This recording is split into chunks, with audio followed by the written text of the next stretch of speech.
Homage to the original master, Shakyamuni Buddha. In this great precepts ordination ceremony today, we have many levels of precepts to transmit and to receive. First are the novice precepts for the monks and the novice precepts for the nuns. Second are the probationary precepts for the nuns. Third are the full precepts for the monks and the full precepts for the nuns. As for our lay practitioners, the patriarchs have permitted you to receive, beyond taking refuge and the 5 precepts, the 10 wholesome actions and, most especially, the Bodhisattva Precepts. The Bodhisattva Precepts are a vast and sacred system of rules that even ordained people must take after receiving their full ordination. The Bodhisattva Precepts are Mahayana precepts, universal to both lay householders and ordained monastics. But today you have registered to request the 10 wholesome precepts and the Bodhisattva Precepts, which means going beyond the level of the 5 precepts you took when you first took refuge. We simply do not have the time, and it seems no ordination ceremony ever has enough time for us to learn the entirety of the precepts we are about to receive. Therefore, for the most part, when you ascend the platform to receive the precepts, the precept masters will only transmit the most fundamental major precepts. As for the rest, all 48 of the subsequent precepts, you must go home and learn them. You must seek out teachers, seek out precept masters, and earnestly request to listen to the Dharma to continue learning, to truly know the essence of those precepts. Because at the moment of ordination, there is no time to receive them all. And in this single hour of opening the way, we also lack the time to speak completely about the 10 wholesome precepts and the 58 Bodhisattva precepts. Therefore, we will only touch upon a few fundamental key points so that we can understand the sacredness of the precepts and why we must receive them. That is the only purpose. We will not learn everything. Then, each person carrying that spirit will kneel before the precept master to receive them. Only when you return home will you truly begin to study the precepts. The fully ordained monks are the same. They also do not have time to learn and receive all 250 precepts during the ceremony, so they receive only the 4 root precepts, and their ordination is considered complete. After that, they must diligently study the precepts for their entire lives. Sometimes this means a 6-month course on the monastic code, or 1 year, or 3 years. Some people spend their entire lives researching only the monastic code, only the precepts. So it is the same for us here. We have a few key points, a few important principles of the precepts for us to understand, so that in our hearts we may cultivate a thirst for the Dharma of the precepts. And what does it mean to thirst for the Dharma of the precepts? To understand this, let's make a small comparison. We are talking about precepts, but out in society there is law. These two systems, for example, the laws of the nation, we must obey them. Because if we do not obey, we will face sanctions, either sanctions under civil law or administrative law. If the offense is more serious, causing danger to society, we fall under criminal law. That is the law of the land. And the law of the land does not require us to kneel down and formally receive it. The government simply passes the laws and transmits them down to society, to officials, civil servants, lawyers, and legal scholars. And there are so many laws. Even someone who studies law, even someone with a doctorate in law, does not know all the laws of a country. For example, if I may introduce myself, I hold a doctorate in law, but even I cannot possibly know everything about all the legal codes, nor can I know the details of every single article. Each person can only research a single field. That is the law of the land. Therefore, although national law is very binding, the moment we touch the field of real estate, we immediately engage with real estate law. The moment we touch the field of finance and banking, we have financial and banking laws to regulate us. In this society, there are so many fields and thus so many laws, we cannot possibly know them all. We only need to learn the laws of a specific field when we work within it to avoid making mistakes. But we can't know it all, so we often have to rely on lawyers or legal consultants. For instance, say a father passes away, leaving behind some assets. Everyone immediately thinks they will get a share. It's not that simple. The law stipulates everything. How that property will be inherited is defined by the civil code. The lawyers are the ones who grasp these rules to carry out the division of assets for us. We don't know. Therefore, with the laws of society, we do not have this tradition of receiving the law or being ordained into the law. There is no such thing. But why, then, for the precepts of the Buddhist teachings, must we hold such a solemn ceremony to receive them? We will get to that in a moment. First, let's analyze a bit more. The number of precepts in our religion is very small. For example, a fully ordained monk has 250 precepts, a fully ordained nun has 348, and the Bodhisattva precepts have 10 major and 48 minor precepts. Very few. In contrast, the law of the land has tens of thousands, even hundreds of thousands of articles. It's that complex, and we do not formally receive them. But in our Buddhist tradition, the number of precepts is far smaller. However, for the monks, for the ordained ones, besides the 250 precepts they have formally received, there are many, many other tiny, minuscule rules that they must study to know. If they don't study them, they won't know them either. Of course, there is this question. Why must we perform the precept receiving ceremony in such a sacred, respectful way, engraving it upon our memory for a lifetime and seeing it as a defining, holy moment of our lives? When we advance to a new level of precepts, it is as if we are stepping up to a different plane of existence in heaven and earth. For example, when the venerable monks go from having no precepts to receiving the novice precepts, that is a different plane. From a novice, receiving the full precepts is yet another different plane. When we receive more of the Dharma of the precepts, we suddenly attain a higher standing in the cosmos. As for lay practitioners, because we are householders, we receive the 5 precepts. And now, when we receive the Bodhisattva precepts, no one on the outside knows. No one knows. This is something only heaven knows, only the earth knows, and the ordination committee knows. But truly, if we can adhere to them, if we can genuinely uphold them, we too have ascended to a higher plane in this heaven and earth. Why is that? Although the precepts have fewer articles than the law, they encompass everything the law covers, and they encompass things the law does not even mention. For example, let's take an example. In the Bodhisattva precepts, there is the 9th major precept. Do not harbor anger, do not cling to anger. This precept, to not cling to anger, has no corresponding law in any society that regulates it. Because if I am angry at someone, the police will not come and arrest me. No administrative official will find me because this neighbor is clinging to anger against that neighbor. We are not regulated, not processed by civil, administrative, or criminal law at all. Nothing. But in the way, if we cling to anger, we immediately violate a precept. Why? And this is a major precept, a heavy precept. The moment we violate this major precept, our virtue is greatly diminished. It is as if we are on the verge of descending into hell. It is that serious. But why does the law consider one person's anger toward another to be a trivial matter, so no one ever punishes us for it? Yet why, in the Bodhisattva precepts, is it considered so serious that it is included among the heavy precepts, among the first 10 major precepts? Do not cling to anger against anyone. To cling to anger is to violate a major precept, not a minor one. Why? Why is it that serious? Because it affects our cultivation to become a saint. It obstructs our practice of enlightenment and liberation. It causes us to remain forever in the state of an ordinary, unenlightened person. And with that act of clinging to anger, it's not just that we remain an ordinary person for a long time. We have just opened a door to fall into the 3 evil realms. The realms of hell, of hungry ghosts, and of animals. It means we begin to turn our backs on the true Dharma to face the evil realms. And the moment we just turn our backs, we violate the precept. But in society's law, if we just turn our backs, no one punishes us. Because he just turned his back, he hasn't done anything yet. Meaning, he hasn't stolen, hasn't robbed, hasn't hit or beaten anyone, hasn't cursed, slandered, defamed, or humiliated anyone. He hasn't been sued. The law doesn't act. But in the way, it is considered a serious matter.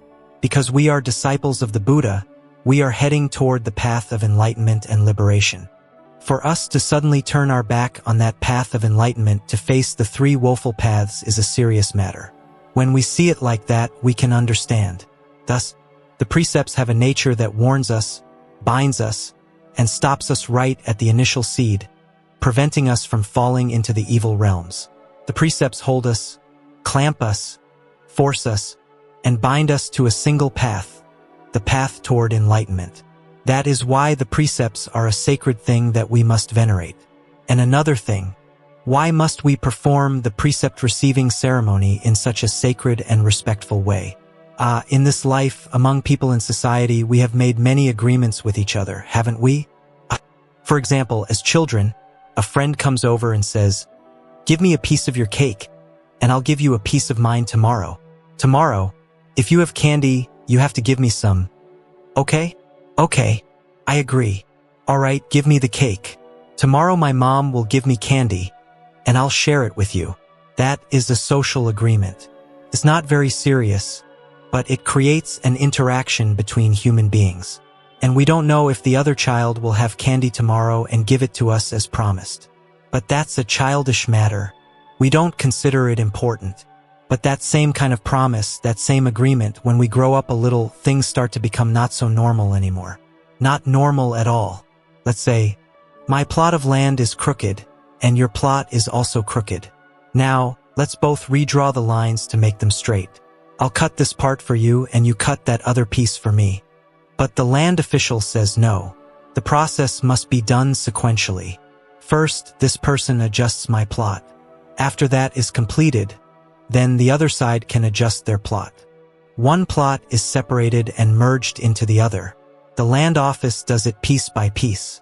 So, they complete the adjustment for the first person. And then that person goes back on their word and doesn't do it for the other. That is a social agreement that was not fulfilled. The matter grows. The two families start to clash. The neighborhood is no longer peaceful, and it can lead to arguments, litigation, and lawsuits. Or consider when we go to buy something online. Please transfer the money to me. Those are social agreements that, when unfulfilled, cause society to fall into disarray. Or in the family, in love. A man and a woman meet, they fall in love, and they make a promise. Here is the social agreement. I will love you for the rest of my life. And I will love you for the rest of my life. Are you sure? You sure? Yes, I'm sure. If you're sure, then let's get married. Okay. Then they have a wedding. Both families agree, they hold a big ceremony.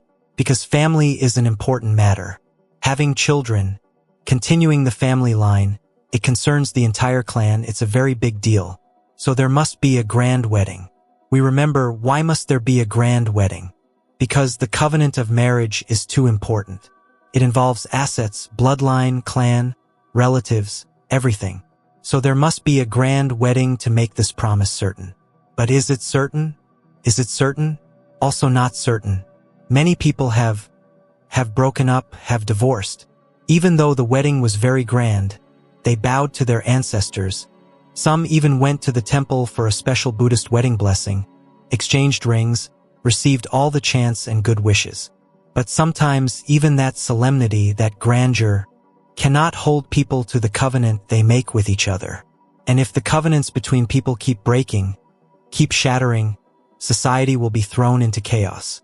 That is the reason the ancients valued a person's word. In Buddhism, it is the same. In the connected discourses, the Buddha also praised the person who can keep their promise, who can keep their word. In Confucianism, trustworthiness is considered a cardinal virtue of a noble person. Benevolence, righteousness, propriety, wisdom, and trustworthiness. A person who goes back on their word, who doesn't keep their promises, is considered useless, not even fully human. They viewed trustworthiness that importantly. Keeping the promises we make to each other is that important. Why? Because it is through keeping promises that the social fabric is stabilized, that people can live together in peace and happiness. But when we receive the precepts, who are we making a covenant with? When we receive the precepts, with whom do we make this covenant? We make a covenant with two parties. 1, we make a covenant with all sentient beings. 2, we make a covenant with the Buddha. This is no laughing matter. First, we make a covenant with all sentient beings. I vow from this day forward to never again kill another living being. This is the precept against killing. We promise this for a lifetime. Although no one hears us, we don't go shouting to the whole village, "Hey everyone, I'm not going to kill anyone anymore. Okay? You can rest assured." We don't shout like that. But the promise we make when we receive the precepts in this hall is precisely a covenant with all sentient beings. Even though you beings cannot hear me, I have made a covenant with you. I will not harm you anymore. And toward everyone in this life, I will never again use harsh words, never abuse, never cause pain to another. Because we have made a covenant with all sentient beings through this precept receiving ceremony. No one hears us today. We have come here and only this small group of people knows.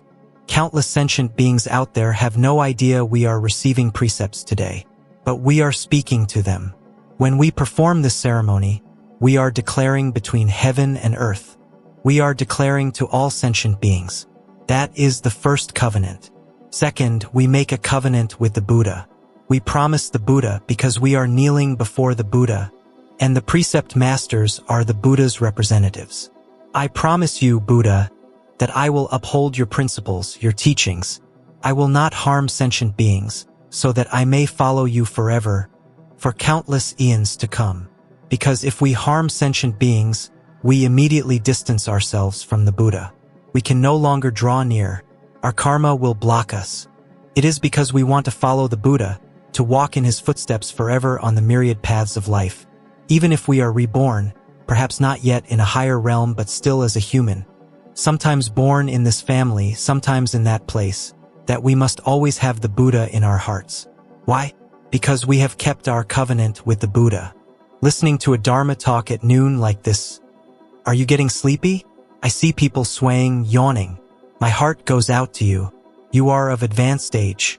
Please try your best. Try for just a little longer. Listen so you can feel the inspiration you'll need to step into the hall and receive the precepts. Once we have that inspiration, we can enter and receive the precepts, and only then will we truly attain them. Only then will a jewel manifest within our minds. Remember that. We'll soon discuss why it's called a jewel in our minds. So when we receive the precepts, we are making a covenant with sentient beings and a covenant with the Buddha. And what is this covenant about? Here it is.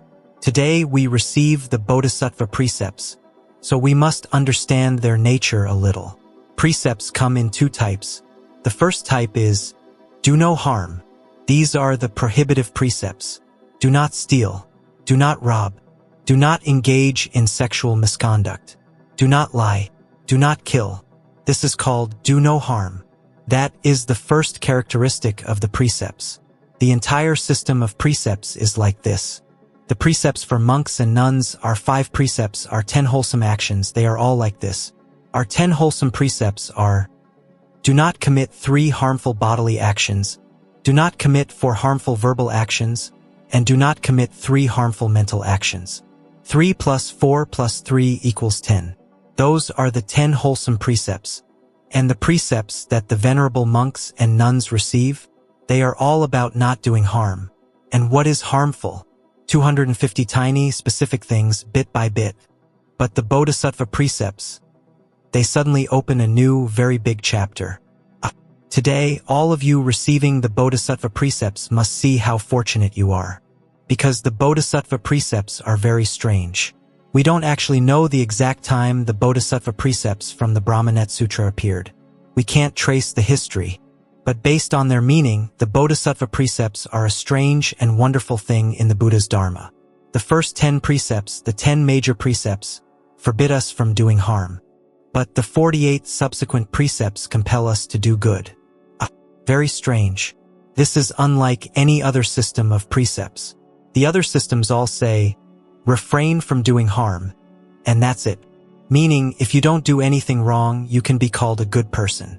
But with the Bodhisattva Precepts, the 10 major precepts forbid you from doing harm, while the 48 minor precepts require you to do good, to actively and proactively do good things.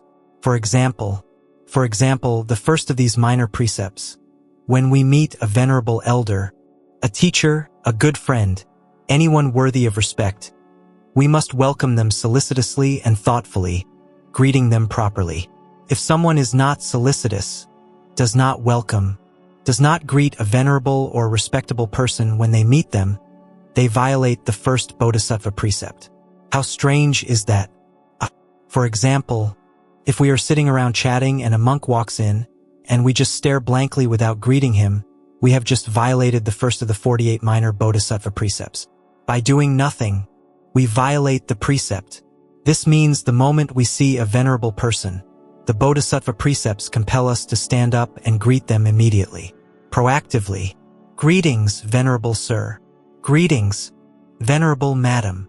Greetings, friend. Where have you come from? Is there anything you need? Can I help you?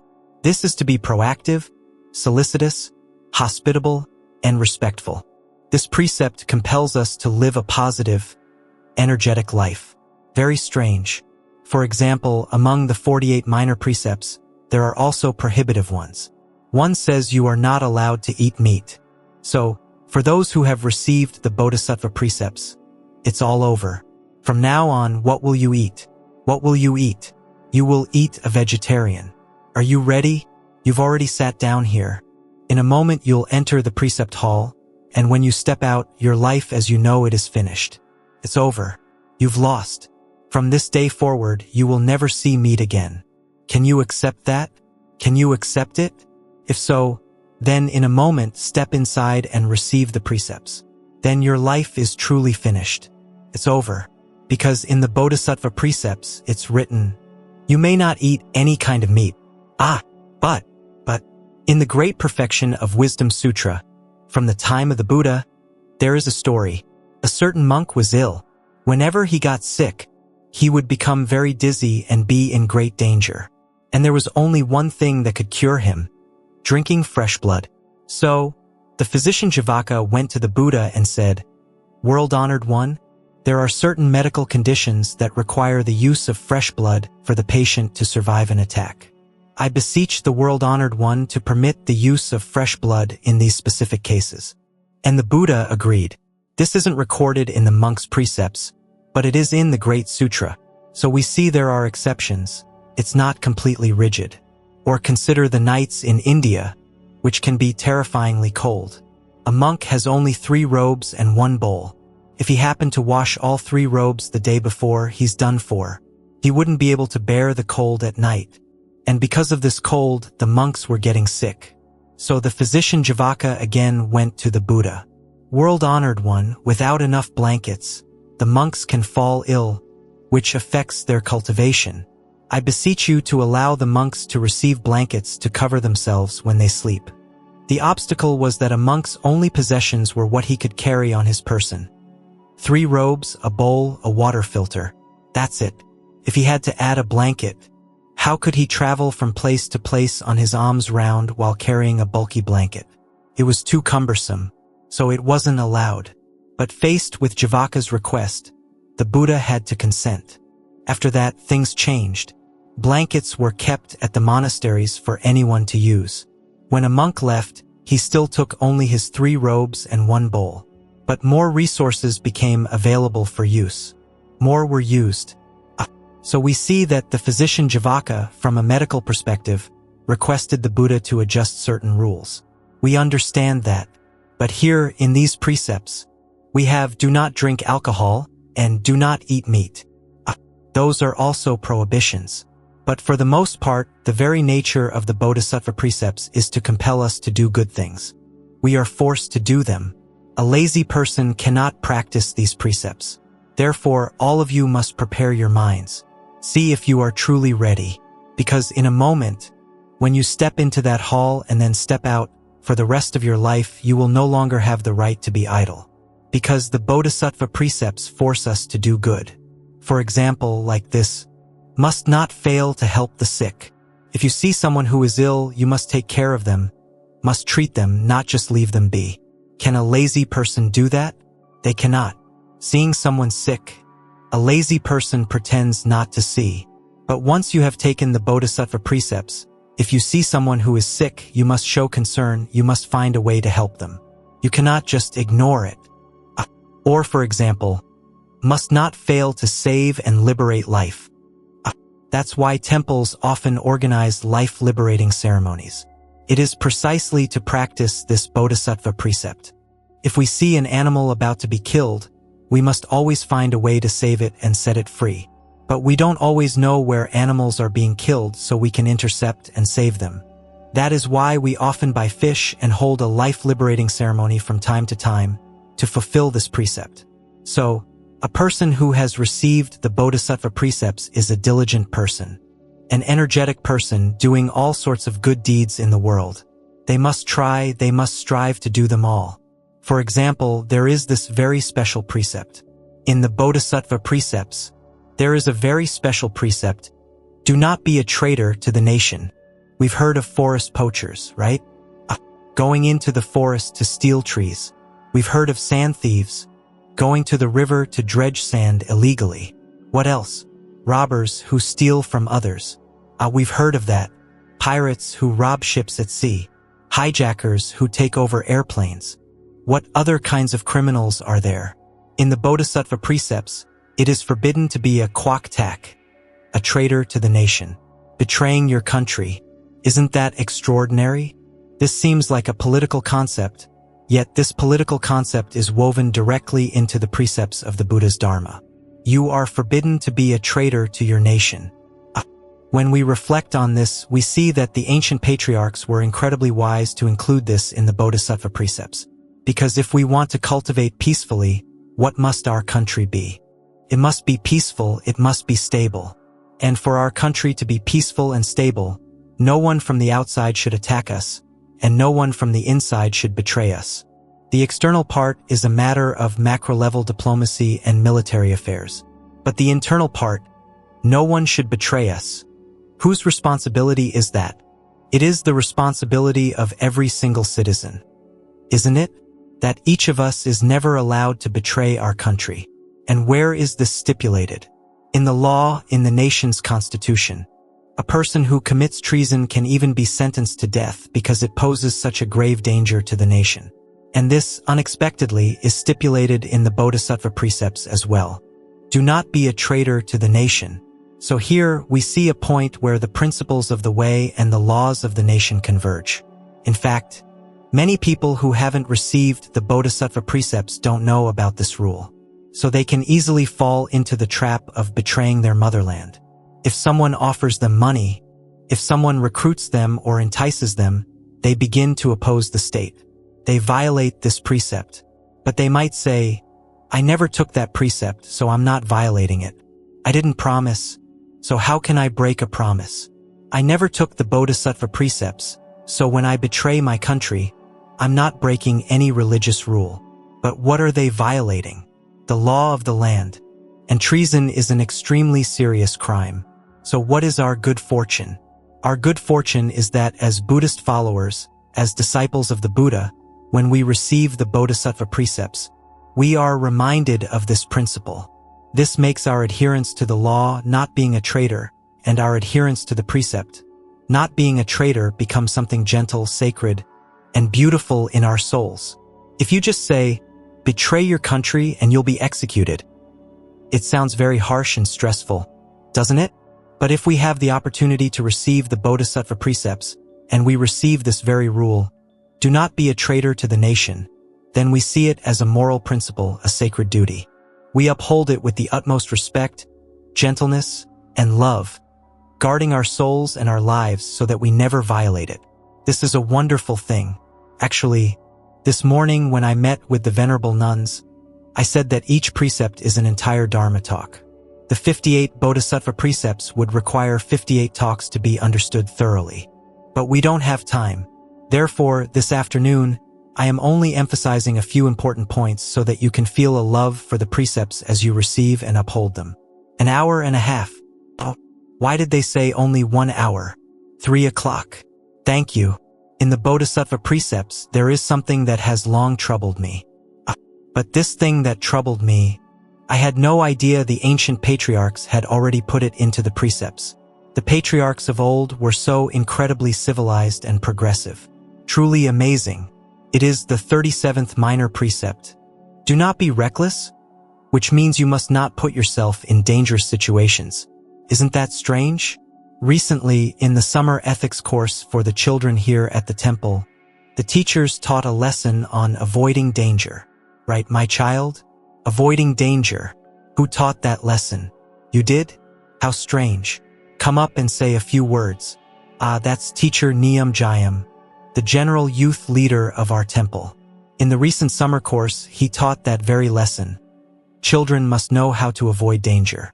For example, if you are at home and a stranger knocks on the door, do not open it, because you don't know who they are.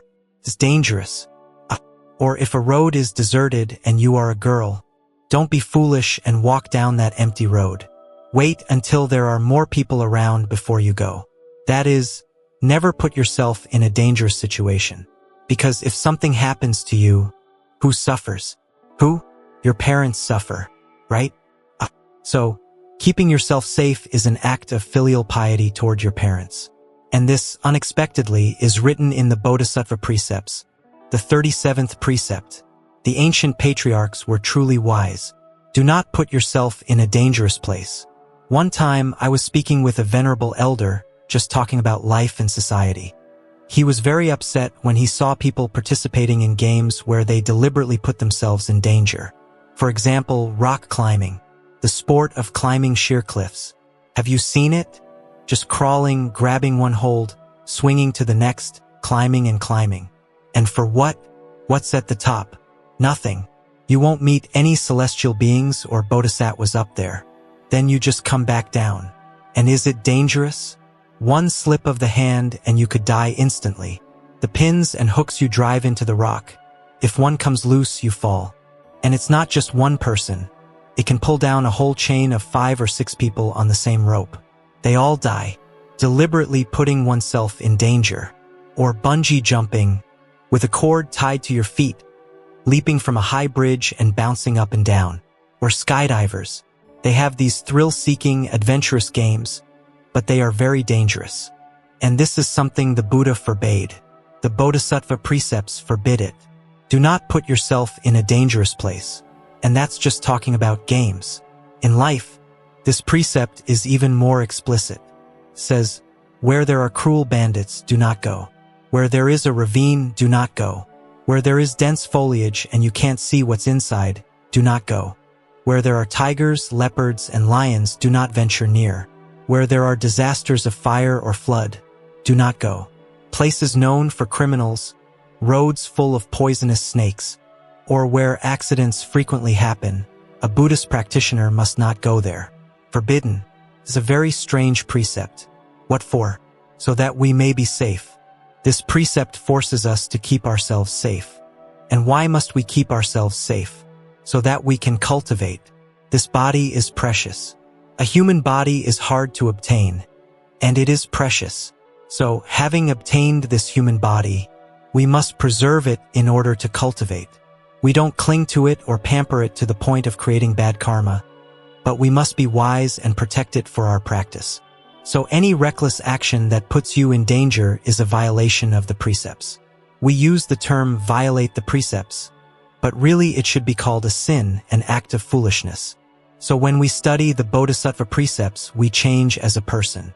Our entire philosophy of life changes. We no longer live recklessly, no longer seek out pointless and dangerous amusements, and we are no longer foolish enough to put ourselves in harm's way. Today, there's a new kind of danger. Someone invites you to invest in cryptocurrency. That is also putting yourself in a dangerous place. Or someone says, invest 100 million with me, and in 1 month you'll get back 200 million. Does anyone really offer returns like that? Not even a bank robber can get returns like that, let alone investing 100 million and getting 200 million a month later. These are all lures, and by following them, we put ourselves in a dangerous place where we can lose all our assets. And so, gambling is a dangerous place. And so, sexual misconduct is also a dangerous thing, a danger to your very life. So this 37th precept is extraordinary, a very unique rule. If we receive the Bodhisattva Precepts and study each one carefully, we will transform into a different person. we become both more careful and more proactive and energetic in our lives. Or, for example, there is this precept, which is also very good. Must not fail to do things that bring benefit to everyone. The language of the old days was a bit roundabout like that. How would we say it today? What would we say? Always help others. Always do meritorious deeds. The precept says, constantly encourage people to build monasteries, residences, create mountain forests, plant trees, cultivate gardens, and build stupas, places for winter retreat, and places for meditation. In short, establish facilities for practicing the way. We must strive to build them so that others have a place to cultivate. We must help others practice. So, when we contribute our efforts to building a temple for everyone to come and practice, we are upholding the Bodhisattva precepts. When we establish a practice center for our Dharma brothers and sisters to meet and support each other in their cultivation, we are practicing the Bodhisattva precepts, the 39th precept. For example, if you have a large home, and you have a group of Dharma friends, and they come there every evening or a few times a week to practice together, to bow to the Buddha, to meditate, that means you are practicing the 39th Bodhisattva precept, helping sentient beings to cultivate through material means. Material means. The spiritual aspect is a different precept. That's a different precept. The 45th precept of the Bodhisattva precepts. Must not fail to teach and transform others. The two nots cancel each other out, making it a what? A must. You must teach and transform. You must teach and transform. What does that mean? It means you must share the principles of the way with others. If we meet people in this life and remain indifferent, if the thought of guiding them to know the Buddha's Dharma never arises in our minds, we are violating the Bodhisattva precepts. So, from this day forward, for all of you who were foolish enough to step in here, your old life is over. From this day forward, whenever your eyes see another person in this world, what aspiration must arise in your heart?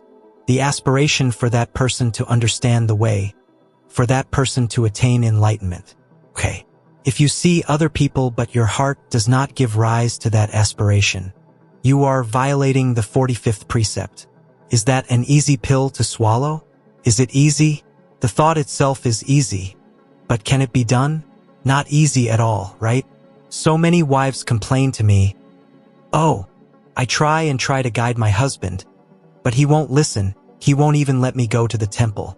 And some husbands complain, "Oh, when I go to the temple, sometimes I have to sneak out. My wife gets so difficult and nags me."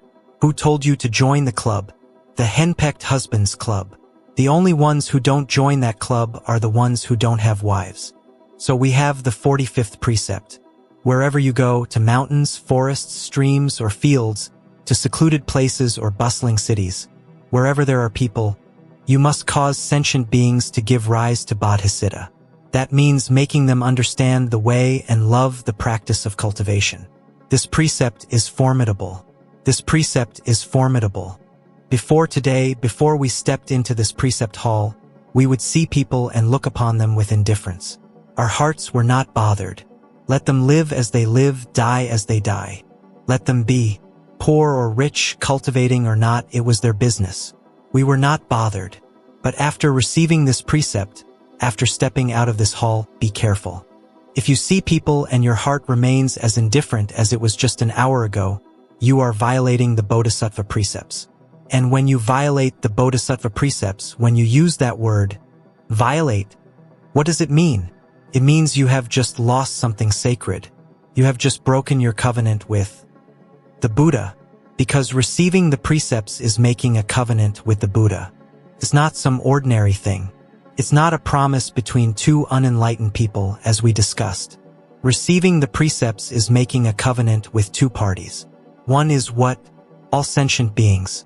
Okay. And the second is who? The Buddha. Remember that. When we step into that hall to receive the precepts, we are making a solemn, sacred covenant with all sentient beings and with the Buddha. From now on, we are no longer permitted to live an ordinary, mediocre life. Many people receive the Bodhisattva precepts and then forget to learn this. Their lives before and after the ceremony are exactly the same. That is wrong. Before the precepts, you were an ordinary person. No one could blame you. But after receiving the precepts, you are not allowed to be that way anymore. You must become an incredibly energetic person. Always gentle, always kind, always loving. But you must follow whomever you meet and get them to practice. Follow them until they can't stand it anymore and they chase you with a knife. I'm joking, but you must understand that the persistence of one who has taken the Bodhisattva precepts is just like that. Guiding each person one by one in this life. Until when does this work end? It ends when one of two things happens. 1, you die. Or 2, all sentient beings have been guided. Everyone has attained the way. Then you don't need to guide anyone anymore. Between these two options, which do we choose? Which is easier? To die. I'll just die, and then I won't have to guide anyone. But as for guiding until there are no more deluded beings, until everyone is enlightened, can that be done? No. But in our hearts, what must we do? We must carry that aspiration. Why? Because we were foolish enough to take the precepts. Foolish enough. In this life, we may not finish the task. But in the next life, what must we do? We must continue. It is like the vow of Venerable Ananda. As long as a single sentient being has not yet become a Buddha, I will never enter nirvana. To guide sentient beings forever. So this life, and the next life, we must practice this 45th precept. Wherever we are, we must cause everyone there to follow the Buddha and cultivate. Can you do it? Can you do it? I hear many hands clapping, but your faces look weary. So weary. No. You must clap with all your heart, all your will, all your enthusiasm to receive this 45th precept. And so, from this day forward, everything else in life suddenly becomes less meaningful. This doesn't mean we abandon our responsibilities. For example, our work. Before, we saw it as important. Now, we don't abandon it. We still work. If we farm, we still farm. If we run a business, we still run the business. But before, those things were very, very important to us because they were our livelihood.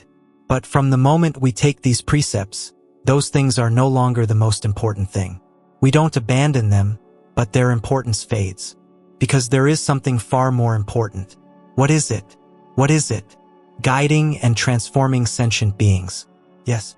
Making all sentient beings understand the way, cultivate, give rise to Bodhisattva, follow the Buddha, and attain enlightenment. That becomes the most important thing in our lives, in our hearts. And not just for this life, but for all lifetimes to come, we must pursue this. That is the path of a Bodhisattva. Because you have taken the Bodhisattva precepts. By taking the Bodhisattva precepts, have you become a Bodhisattva? Have you? Anyone who says yes, raise your hand. Taking the Bodhisattva precepts does not mean you are a Bodhisattva yet, okay? But you are planting the seeds of a Bodhisattva by upholding and practicing these precepts. And among them is that 45th precept, causing all sentient beings to understand the way and to practice. Is it easy? After you receive the precepts, you set out on the path. You set out, and that's the beginning. First, you go to your neighbor's house, the one closest to you, and guide them first, right? Before, when you went to the temple, you didn't invite anyone. Your neighbors? Let them be.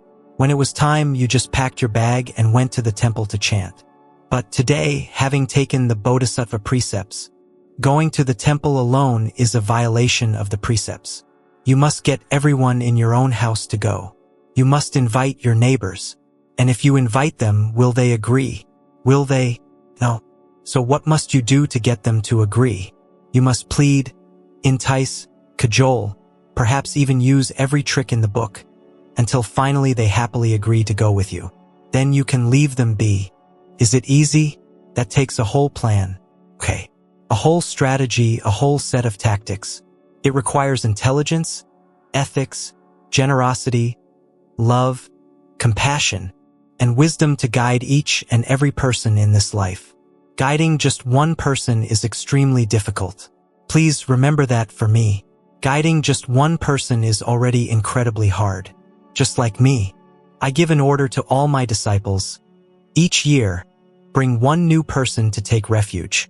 For some, in the first year, it's easy. But I know others who, even after 10 years, haven't been able to guide a second person. Why? Because they guided all their friends and family with whom they had an affinity in the very first year. They guided them all.